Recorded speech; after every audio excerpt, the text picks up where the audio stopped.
Wilhelm Ehrenberg pondered. Although a scoundrel who acted superior to everyone else, Wilhelm still had a keen eye for all things concerning battles. His narcissistic traits had never placed him in an unfavorable situation, not once. As such, even as he felt himself trembling with blinding rage, he continued to calmly analyze the opponent standing before him. The boy was undoubtedly human. He sensed none of the grim atmosphere particular to one who had been blessed with the set ways of sorcery. Then, how in the world had he...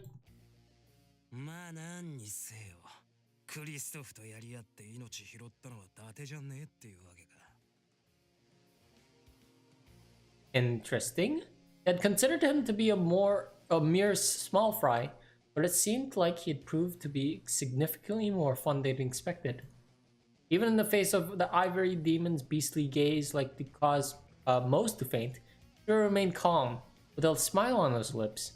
The boy was likely a bold one to begin with, yet Wilhelm's senses hadn't dulled enough to be content with such an explanation.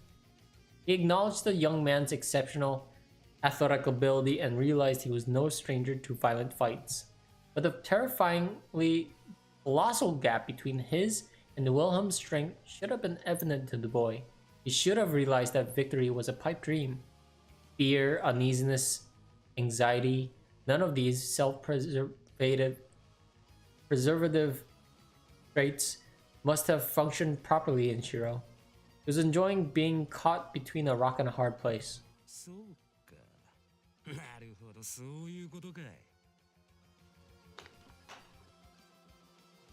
Only one conclusion remained. This was a rampage. Assuming that sanity had already taken leave of him, the boy was burning up his last drops of fuel, pushing his body's performance to the limits.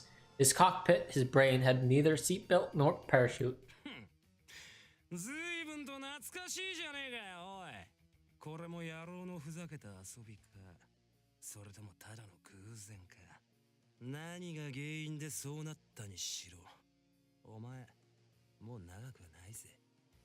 Whether they were separating his sense of pain or amplifying his five senses, the intracerebral narcotics that caused those effects were generally a powerful and short-lived drug. It was as though the young man's body had been locked in a perpetual state of life-threatening situation response, all of its limits removed. 思想が見えるぜ、ガキ。そうなって生き残ったやつはいねえ。Oop, oop. ああ、だから Shirou snorted, clearly not caring in the slightest. そんなの今は関係ねえさ。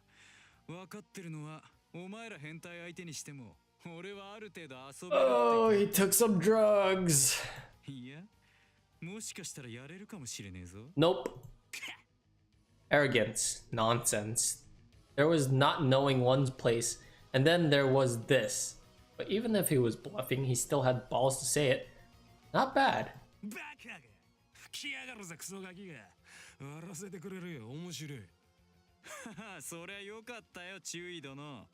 マジで暴れんのは久しぶりで調子出ねえなら手加減しようかなん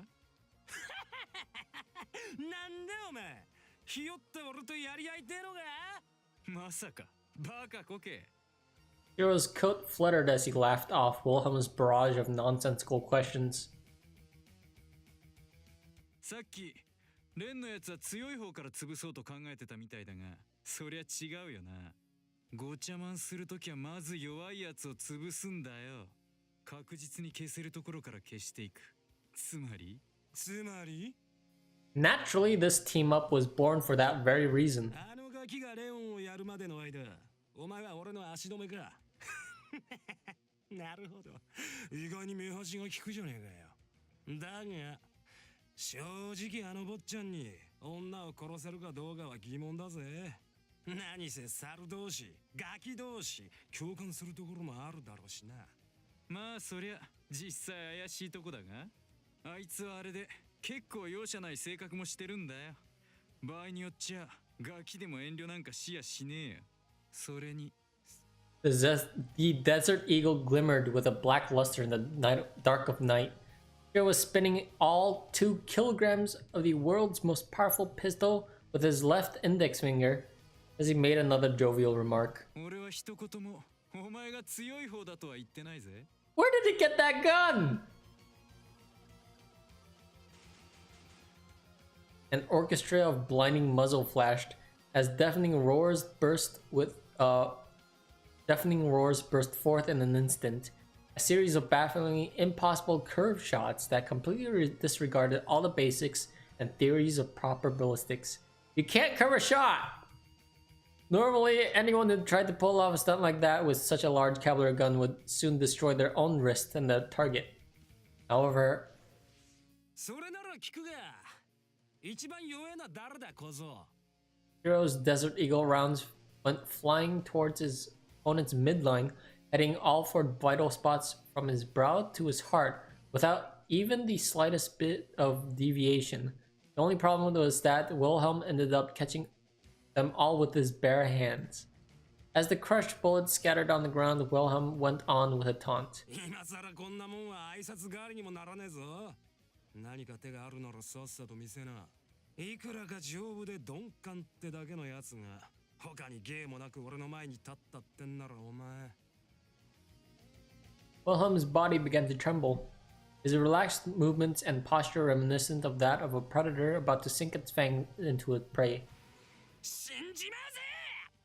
The blow launched by Wilhelm was merciless, brimming of strength and exhibiting speed far surpassing any human standards, a full-blown attack of his current Asaya degree without even the slightest hint of restraint. In other words, this was a test of sorts. If his opponent was a normal human, he'd likely die in one shot with no hope of a counterattack. But should he survive even for a few seconds, he could be classified as a low-grade superhuman. In which case, he'd be worth devouring right here and now. And in the end, Shirou passed that magnificently dangerous test with flying colors. He used a completely different method to stave off a strike that would otherwise be impossible to evade or block through mere human strength, reflexes, and stamina. The blow itself was impossible to dodge. Besides, the average man would have likely been paralyzed by fear. With his sense of danger lacking, the only thing Shirou could do was hit Wilhelm's arm with the grip of his gun. He handled it like a knife, though due to its unwieldy shape, it allowed for just a single trajectory. At a glance, it appeared to be no more than a futile struggle on his part. But that in itself did not prove to be the problem in this case. If one could not evade an attack altogether, all it came down to was avoiding a direct hit. And so he did. Shirou was sent flying, as though he had just come into contact with a speeding train car. He wasn't even swept away by the attack itself, but the air pressure it generated. Wilhelm couldn't help but show a hint of admiration at his opponent's unexpected method of dodging. Naturally, Shirou didn't escape from that unscathed. He suffered a severe dislocation, a wrong move, and his bones would have been shattered into pieces. However, the fact remained that he escaped with minimum possible injury. Furthermore, he would likely pay no heed to the wound of this caliber.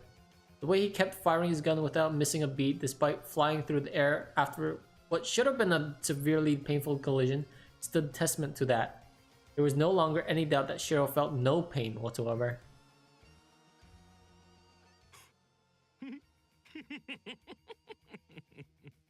That's a scary... Okay. After taking each bullet head-on without dodging, a brisk sensation of numbness spread all throughout the Wilhelm's body. His eyes glimmered in the dangerous hue of crimson like embers, while his canines began to extend. After performing a flawless landing, Shirou rose to his feet and flashed a confident smile. Indeed, Shirou's actions only seemed to hasten his own downfall. While his previous exchange of blows with Wilhelm was admirable, he might have been luckier if he had perished then and there. The reason was simple. Most who provoked the ivory demon to this extent meant a fate far worse than death.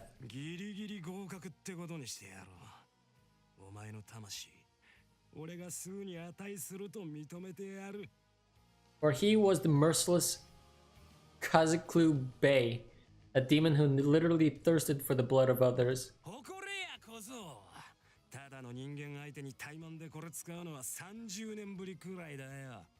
名乗りな。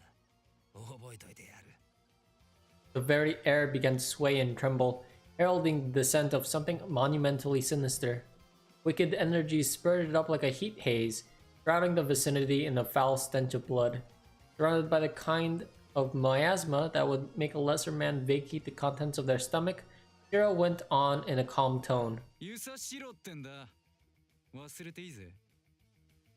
どうせお前、すぐにくたばっちまうんだからよ。What the fuck?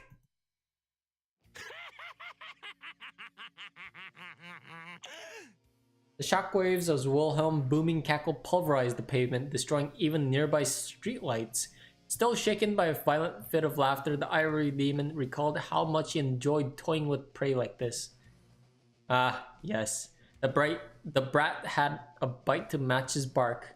He would keep things entertaining enough until Wilhelm finally chose to devour his soul. He earnestly hoped the boy wouldn't do anything to kill the mood.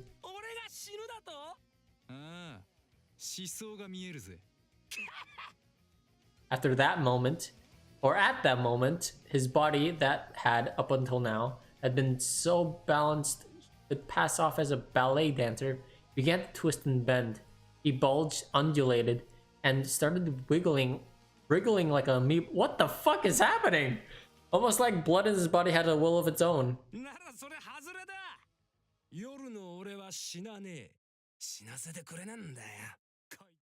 The moment he uttered those words, that very blood exploded. What the fuck? Oh. Okay. Culminating in the blooming of deformed plants that had been cultivated with the seedbed of his body. Yet they sported neither flowers nor leaves, neither sap nor fruits. All they possessed was the most wicked of essences, for they were the extensions of his bloodlust and a manifestation of his fangs, all throbbing in synchrony with the beating of his heart. Even Shirou found himself at a loss for words, not astonished even. The destroyed pavement around Wilhelm crumbled to sand, while the still flickering streetlights vanished without a trace. They completely and literally withered away, squeezed for everything they had, like what the fuck? Fleafloth, the tree of death. Wilhelm drained life from all around him, be it water or electricity, and claimed it for himself. Inorganic substances were no exception either. One hardly needed too much of an imagination to picture exactly what would befall any living creature devoured by it. Despite being covered from head to toe with a stench of blood, Wilhelm's voice remained contrastively gentle? His words held no falsity, no pretense, only the truth, bare and exposed.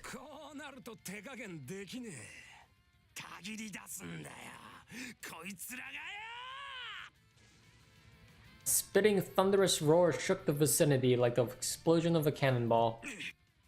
He couldn't see, no perceive a thing. Shirou realized that in fact he could only hear the roar of an explosion after the blast had happened. As such, all of his actions were but a result of reflexes, near superhuman reactions unshackled by the conscious mind. Although the very fact he had prepared the stage to lead to this in the first place could be interpreted as a premeditated action. In truth, the only thing that betrayed his expectations was the scale of the feat his opponent had pulled off. The vending machine he immediately ducked behind for cover was crushed like empty bags. Excuse me. The vending machine he immediately ducked behind for cover was crushed like an empty box of cigarettes. To make matters worse, it was blown away mass and had turned into a lethal weapon, crashing straight into Shirou. And that was hardly all. A blood-stained stake shot into his direction, piercing right through the giant lump of iron veiling his vision. Shirou let out an audible cry of pain. Though the stake didn't hit him directly, it managed to take a chunk out of his flank.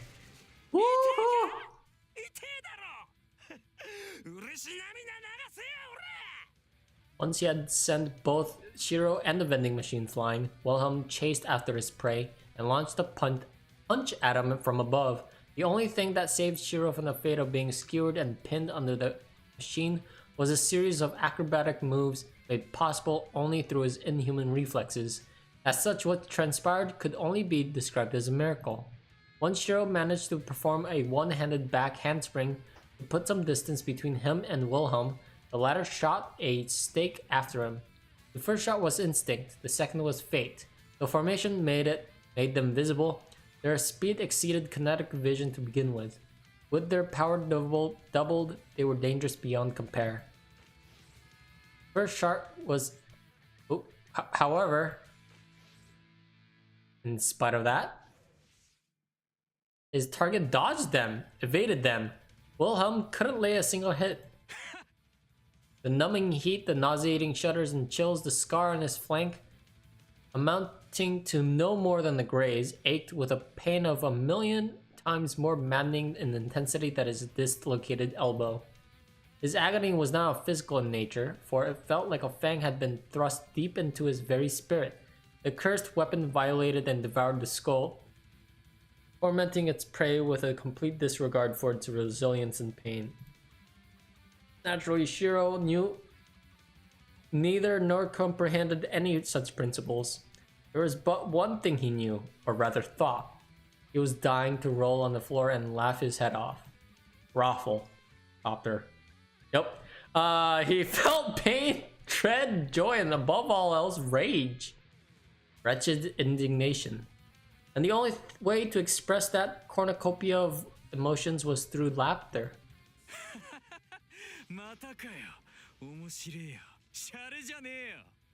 The true abnormality occurred right afterwards. Wilhelm launched a fierce attack consisting of entire scores of stakes, capable of skewering a normal person 100 times over, yet not a single one of them managed to hit their target. A hail of projectiles like spears held at the ready showered down upon Shirou, yet he dodged them all while charging ever onwards. Wilhelm paused in amazement. Anyone would have likely done the same in his shoes. Shirou was not fast at all, he was slow even.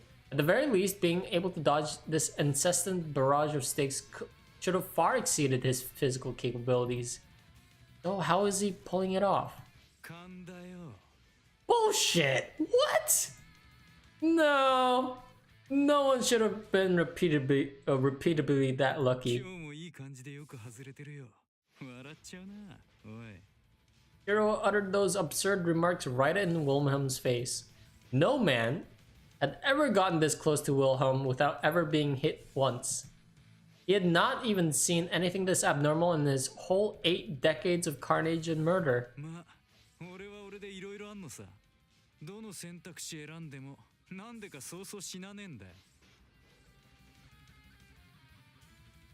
Shirou struck Wilhelm in the chest as though he was casually messing around with his best buddy, all the while flashing the smile of a kid who'd been caught pulling a prank.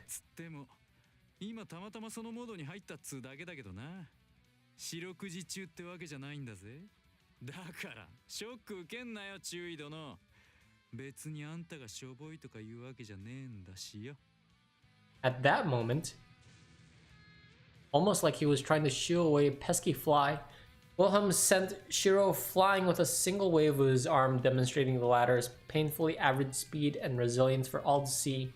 The sight of it made one question whether or not Shirou's prior acrobatics had been real. Wilhelm was left thoroughly confused. He couldn't understand what the deal was with this guy. Was he strong or weak? Was he a joke or was he for real? He couldn't tell, nor was he in any condition for long-winded pondering right now. Anger, shame, and delight. Even if forming his weapon didn't leave him unable to form all but the simplest of thoughts, Wilhelm would have abandoned pursuing those questions any further. For his blood danced in exaltation. His heart throbbed with joy. Kazeklu Bay surrounded his body to pure and undiluted frenzy in the face of such mysterious, unusual prey. He felt like $1,000,000. His voice trembled with passion to the point of made him slur his words. Wilhelm made it his mission to devour the brat, no matter what he had in store for him. とまあせっかく乗ってきたとこ悪いけどよ Shirou sat up and winked. ジエンドバイバイ With the crack of thunder, he shot a bullet aimed straight at Wilhelm's heart. A pointless attempt, of course, for mere bullets could not harm a knight of the obsidian round table. Well, but Shirou had touched Wilhelm there just a few seconds ago, and the latter didn't bother to check why he did that. And a moment later, two abnormalities occurred.